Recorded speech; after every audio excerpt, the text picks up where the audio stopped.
کیا آپ نے کبھی اپنے اعمال کا جائزہ لیا؟ دن کے اجالے میں جو گناہ ہوئے یا رات کے اندھیرے میں جو گناہ ہوئے، کبھی ان کے بارے میں سوچا؟ آئیے علماء اکرام کے ساتھ اپنے اعمال کا جائزہ لیں ہمارے خاص پروگرام جائزہ میں۔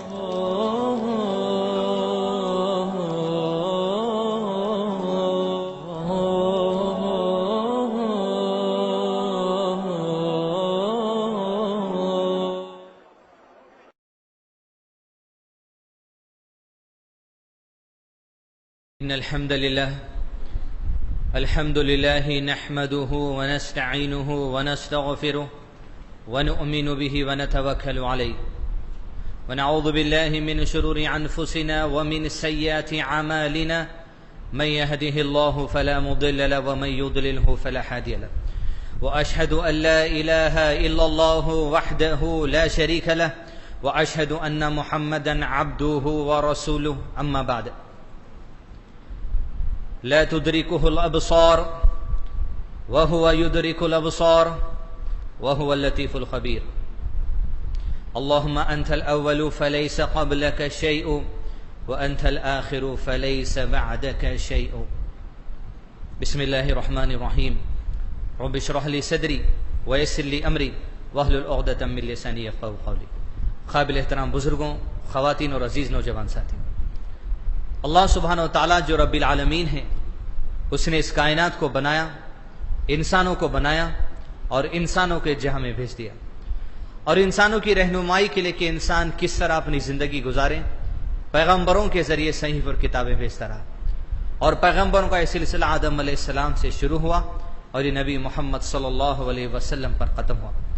اور آپ صلی اللہ علیہ وسلم کی طرف اللہ سبحانہ و تعالیٰ نے قرآن مجید کو نازل کیا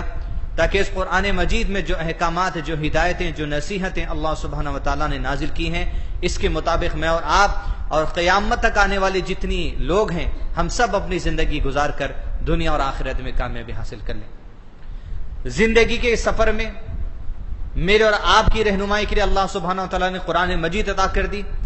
اور قرآن مجید پہ عمل کرنے کی رہنمائی کے لیے رسول اللہ صلی اللہ علیہ وسلم کی زندگی عطا کر دی۔ اب اس زندگی کے سفر میں مجھ میں اور آپ میں کچھ کمی ہوتی ہے، کچھ اچھائیاں ہوتے ہیں، لہذا انسان کو، اچھے انسان کی نشان یہ ہے کہ اچھا انسان ہمیشہ اپنی غلطیوں کا جائزہ لیتے رہتا ہے۔ یہی آج کے جمعہ کا عنوان ہے، دو کمزوریوں اور دو خوشیوں کا جائزہ۔ عام طور پہ ہم کمزوریوں کا جائزہ لیتے ہیں، لیکن انشاءاللہ کوشش کریں کہ جمعہ میں کہ کمزوریوں کے جائزے کے ساتھ ساتھ دو خوشیاں ایسی ہیں ہماری زندگی میں جس کا جائزہ لینا بھی ضروری ہے، ساری مسلمانوں کے لیے اور ساری انسانیت کے لیے۔ عام طور پہ دنیا میں لوگ اپنا محاسبہ کرنے کے لیے، اپنا انٹراسپیکشن کرنے کے لیے کسی ورکشاپ کا سہارا لیتے ہیں، یا کسی گرو کا سہارا لیتے ہیں، یا کسی پنڈت کا سہارا لیتے ہیں، یا کسی لوگوں کا سہارا لیتے ہیں کہ ان کو دیکھ کر ان کی زندگی کا جائزہ لیا جائے غلطیوں کا۔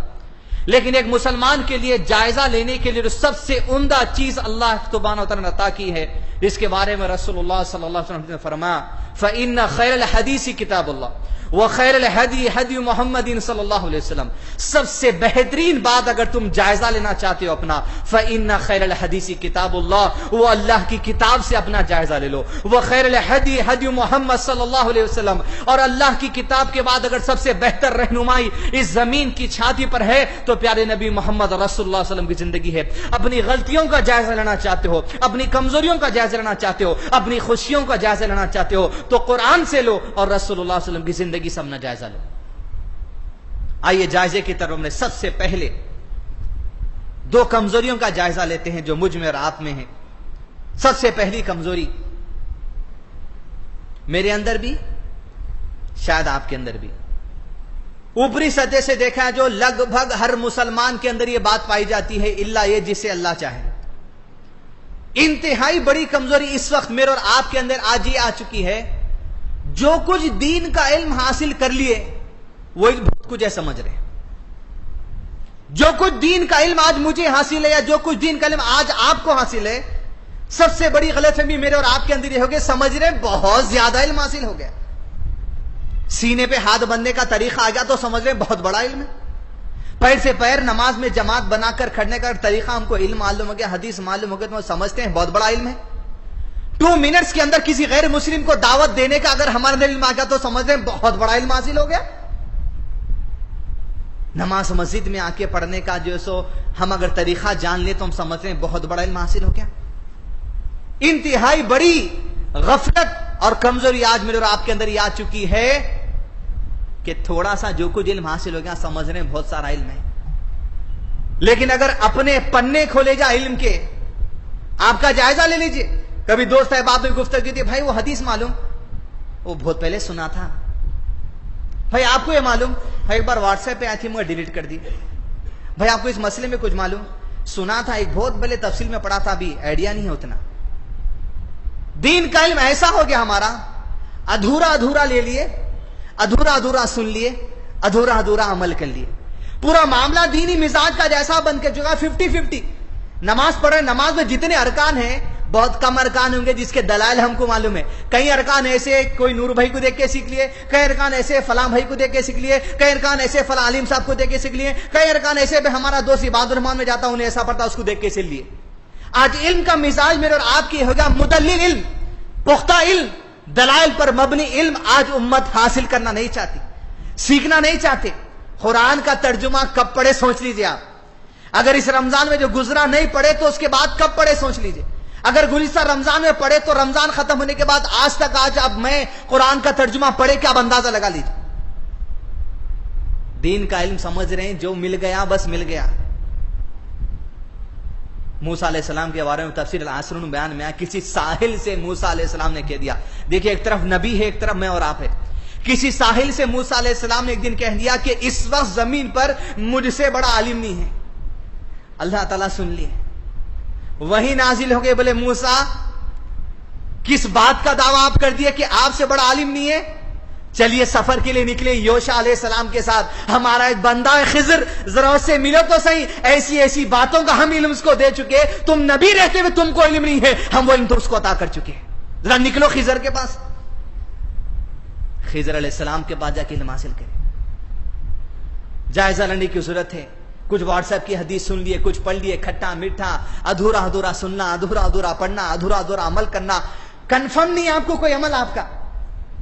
یہ سوچ کے کبھی کوئی عالم صاحب مل لیے تو کنفرم کر لیں گے، جب تک پڑھو تو صحیح۔ اس طرح دینی علم حاصل کرنے کے معاملے جو ہے بہت آگے سمجھ رہے ہیں۔ کیا مثال دی اللہ کے رسول، میرے اور آپ کے بارے میں سوچیے، یہ جو رویہ ہے میرے اور آپ کا علم حاصل کرنے کے بارے میں، اتنی پیاری مثال، کرا سے بارش برس رہی، یہ مثال ایک دم فٹ ہوتی۔ بخاری شریف اور مسلم شریف دونوں میں حدیث بیان کی گئی، متفقون علیہ۔ رسول اللہ صلی اللہ علیہ وسلم نے فرمایا، بڑی توجہ سے حدیث سنی، اپنی غفلت اپنا جو رویہ ہے من نون اس حدیث میں، نبی صلی اللہ علیہ وسلم نے فرمایا جو علم اللہ نے مجھے دے کر دنیا میں بھیجا، یعنی قرآن مجید اور رسول اللہ علیہ وسلم کی حدیث، جو علم اللہ سبحانہ وتعالی نے مجھے دنیا میں دے کر بھیجا، اس علم کی مثال ایسی ہے گویا آسمان سے بارش برستی ہے، اور جب آسمان سے بارش برستی ہے تو وہ بارش کا پانی زمین پر بہتا ہے۔ پھر نبی صلی اللہ علیہ وسلم نے فرمایا زمین پر جب وہ آسمان کا پانی گرتا ہے تو زمین کا ایک حصہ ایسا ہے جو اس آسمان کے پانی کو جب برستا ہے زمین پر تو وہ پانی اپنے اندر زمین جذب کر لیتی ہے، زمین پانی کو چوس لیتی ہے، اور وہ زمین کا معاملہ یہ ہے پانی چوسنے کے بعد زبردست پھل اگاتی ہے، کھیتی اگاتی ہے، ترکاری اگاتی ہے، لوگوں کے لیے فائدے کی چیزیں اگاتی ہے۔ پھر نبی صلی اللہ علیہ وسلم نے فرمایا زمین کا ایک اور حصہ ایسا ہے اللہ سبحانہ وتعالی بنا جو بنجر زمین ہوتی ہے کہ تڑخ ہوتی ہے، اس زمین کے اندر اتنی قابلیت نہیں رہتی کہ وہ بارش کے پارزنی کو اپنے اندر چوس سکے، لیکن پانی اس کے اوپر کھڑا ہوتا ہے، پانی جم جاتا ہے، چاہے وہ گنڈی پیٹ کی زمین ہو یا ہمایت ساگر کی زمین ہو، جو بنجر زمین ہوتی ہے نبی نے کہا وہاں پانی کھڑا ہو جاتا ہے۔ جب پانی کھڑا ہو جاتا ہے اس پانی سے اللہ تعالیٰ لوگوں کو نفع پہنچاتا ہے، لوگ اس پانی کو اپنے کھیت میں جو سو سیراب کرتے ہیں، لوگ اس پانی سے فائدہ اٹھاتے ہیں۔ پھر تیسری قسم کی زمین اور میں اور آپ کوئی فرق نہیں ہے، نبی صلی اللہ علیہ وسلم نے فرمایا جب یہ آسمان کا پانی زمین کے اس تیسرے حصے میں جاتا ہے جو چٹیل میدان ہوتی ہے، نہ اس کے اندر پانی جذب کرنے کی طاقت ہوتی ہے، نہ پانی کو ٹھہرائے رکھنے کی طاقت ہوتی ہے، بس پانی اس پر پڑتا ہے، جس طرح روڈوں پر بہتا نکلتا ہے اسی طرح پانی روڈوں پر بہ کر نکل جاتا ہے۔ نبی نے کہا یہ بارش کا پانی گویا ایسی مثال ہے اللہ نے جو قرآن اور حدیث میں عطا کیا، اور وہ زمین جو پانی کو چوس کر کھیتی اگاتی ہے اس مومن بندے کی مثال ہے جو دین کا علم حاصل کرتا ہے، خود عمل بھی کرتا ہے اور لوگوں کو دین کا پیغام پہنچاتا بھی ہے۔ اور وہ چٹیل میدان، چٹیل زمین کی مثال اس غافل انسان کی ہے، نہ دین کا علم سیکھتا، نہ دین کو جذب کرتا، نہ خود عمل کرتا، نہ لوگوں میں پھیلانے کا کام کرتا، بلکہ اس کی مثال تو ایسی ہے یہ اللہ کے دین کے علم پر اپنا سر تک اٹھا کر نہیں دیکھتا۔ سبحان اللہ۔ آج میرا اور آپ کا جو رویہ دین کے متعلق ہے یہی ہے اپنا معاملہ، بس پانی پڑ رہا، خطبے سن رہے ہیں بہ جا رہے ہیں، تراویح میں قرآن سن رہا بہ جا رہا، سیرت ورکشاپ ہو رہا بہ جا رہا، نئے نئے ورکشاپ ہو رہے ہیں بہ جا رہے ہیں، نہ زمین میں چوسنے کی قابلیت رہی، نہ پانی کو جمانے کی قابلیت رہی، دین کے علم کی طرف آج میں اور آپ سر اٹھا کر دیکھنا تک پسند نہیں کر رہے ہیں، اور جو مل گیا بہت بڑے توپ سمجھ رہے اپنے آپ کو۔ بلکہ صحابہ کا معاملہ دوسرا تھا، صحابہ کے اندر یہ صفات تھی، کوالٹی تھی، ایجوکیشن کی طلب تھی، دین کے علم کی طلب تھی، دین کے علم کی بے چینی ان کے اندر تھی۔ اگر دین کا علم نہیں ملتا صحابہ کو غم اختیار کر لیتے، غم زدہ ہو جاتے۔ اس کی مثال اس طرح ہے، مسلم شریف کی حدیث ہے، اللہ کے رسول صلی اللہ علیہ وسلم کے انتقال کے بعد ایک خاتون تھی جو اللہ کے نبی صلی اللہ علیہ وسلم کے والد حضرت عبداللہ کی خادمہ تھی، جس کا نام ام ایمن تھا، بوڑھی عورت تھی۔ اللہ کے نبی صلی اللہ علیہ وسلم اکثر ام ایمن کی خیر خیریت کے لیے اس کی مزاج پرسی کے جایا کرتے تھے۔ جب رسول اللہ صلی اللہ علیہ وسلم کا انتقال ہو گیا تو ایک دن ابو بکر صدیق رضی اللہ عنہ نے عمر بن خطاب رضی اللہ عنہ سے کہا کہ عمر چل ہم ام ایمن کی زیارت کراتے ہیں، یعنی ام ایمن سے ملاقات کرائیں گے جس طرح رسول اللہ صلی اللہ علیہ وسلم ام ایمن سے اس کی خیر خیریت لیا کرتے تھے۔ دونوں نکلے، ام ایمن کے گھر پہ جا کے ملاقات کی۔ جیسے ام ایمن حضرت ابو بکر عمر بن خطاب اور اجمعین کو دیکھی، آنکھ سے آنسو جانا شروع ہو گئے۔ دونوں نے پوچھا ام ایمن غم کیوں کرتی ہے؟